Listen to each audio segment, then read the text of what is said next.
അങ്ങനെ ആദില എന്ന ഒരു വിഷവിത്ത്, ആ ഒരു സാധനം ബിഗ് ബോസ് ഹൗസിൽ നിന്ന് ഇറങ്ങിപ്പോയിരിക്കുകയാണ്. ഇവൾ നേരത്തെ പോകാൻ ഡിസേർവിങ് ആയിരുന്നു. പക്ഷേ എന്തൊക്കെയോ കാരണങ്ങൾ കൊണ്ട് അനുവിൻ്റെ വോട്ടൊക്കെ കിട്ടി എങ്ങനെയൊക്കെയോ ഇവിടെ നിന്ന് പോയി. അതിൻ്റെ നന്ദിയെങ്കിലും അവൾക്ക് വേണമല്ലോ.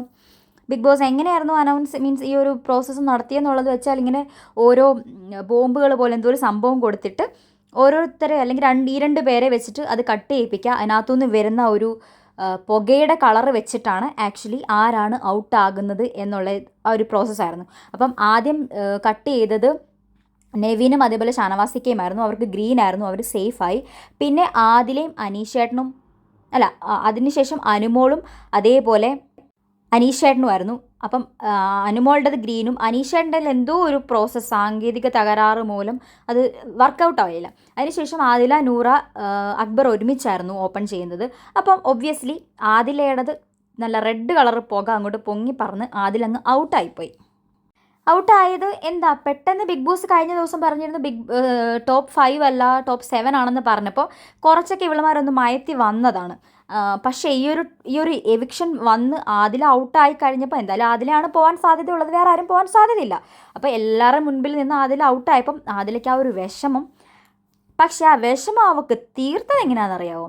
എല്ലാവരെയും ഹഗ് ചെയ്തു, എല്ലാവരെയും കെട്ടിപ്പിടിച്ച്, എന്നിട്ട് നമ്മുടെ നൂറയോട് ചോദിക്കുക, അനുവിൻ്റെ ആ കാര്യം ഞാൻ പൊട്ടിക്കട്ടെ എന്ന്. ഇപ്പോഴും ഞാൻ തോറ്റതിലുള്ള വിഷമമല്ല, എൻ്റെ കൂട്ടുകാരിയെന്ന് ഞാൻ പറയുന്നവൾ ഇവിടെ ജയിക്കരുത്, അവളിവിടെ ജയിക്കാൻ പാടില്ല, അതാണ് എൻ്റെ ആവശ്യം കേട്ടോ. ഇങ്ങനത്തെ ഒരാൾ എങ്ങനെ ബിഗ് ബോസിൽ അല്ലേ എവിടെയെങ്കിലും ജയിക്കുമോ? ഇങ്ങനത്തെ മനസ്സുള്ള ഒരാൾ. എൻ്റെ കൂട്ടുകാരി എൻ്റെ കയ്യിൽ എൻ്റെ നൂറയ്ക്ക് വേണ്ടിയിട്ടുള്ള PR കൊടുക്കാനുള്ള ആളുടെ നമ്പറും പിന്നെ അക്ബറിന് ജസ്റ്റ് ഡീഫെയിം ചെയ്യാനുള്ളൊരു നമ്പറും ഒക്കെ എഴുതി തന്നായിരുന്നു. അത് ഞാനിവിടെ വന്ന് എല്ലാവരുടെയും മുൻപിൽ പറഞ്ഞിട്ട് അവളുടെ ആ ഒരു ഇതങ്ങോട്ട് പൊട്ടിക്കട്ടെ എന്ന് എല്ലാവരുടെയും മുമ്പിൽ. എന്തൊരു മനസ്സാണ് അതില. എന്നിട്ട് എന്തിനായിരുന്നു മുമ്പേ ആ ഒരു വീഡിയോ കണ്ടപ്പോൾ നീ ഓടിപ്പോയി അനുവിനെ കെട്ടിപ്പിടിച്ചത്?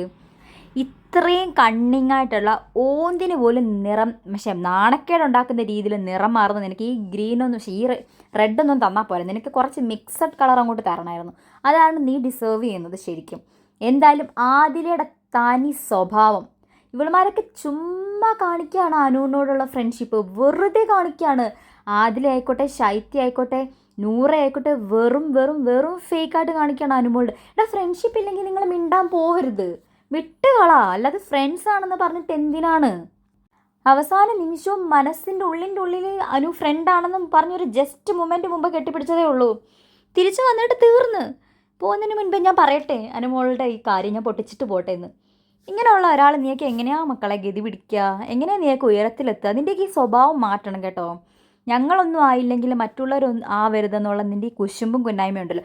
ഇപ്പോഴും നൂറ് അവിടെ സ്റ്റിൽ നിൽപ്പുണ്ടല്ലോ, നൂറ് വാണിംഗ് കൊടുക്കുന്നുണ്ട്, ഞാനിവിടെ ഉണ്ട്, ഫോണൊക്കെ കൈ കിട്ടുമല്ലോ, അതിന് വേണ്ട പരിപാടികൾ ചെയ്തു എന്നുള്ളത്. ഇനി നൂറ ആരെക്കുറിച്ചായി പറയുന്നത്? എന്തിനെക്കുറിച്ചായി പറയുന്നത്?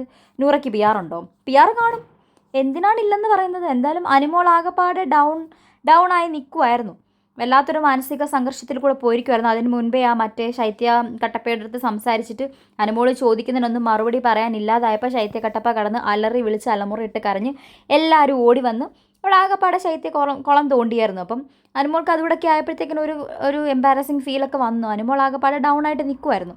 ഇവൾ ഇവിടെ നേരത്തെ പോകേണ്ടതായിരുന്നു. ഇവളിവിടെ നിൽക്കാൻ യാതൊരു തരത്തിലുള്ള അർഹതയും ഇല്ലാത്ത ഒരു വ്യക്തി, കുടുംബം കലക്കി കുട്ടിച്ചോറാക്കുന്ന, അങ്ങോട്ടും ഇങ്ങോട്ടും കുറ്റങ്ങൾ മാത്രം പറഞ്ഞു കൊടുക്കുന്ന, ഒരു സ്റ്റാൻഡും ഇല്ലാത്ത വെറും ഫേക്കായിട്ടുള്ളൊരു പേഴ്സണാണ് ആദില.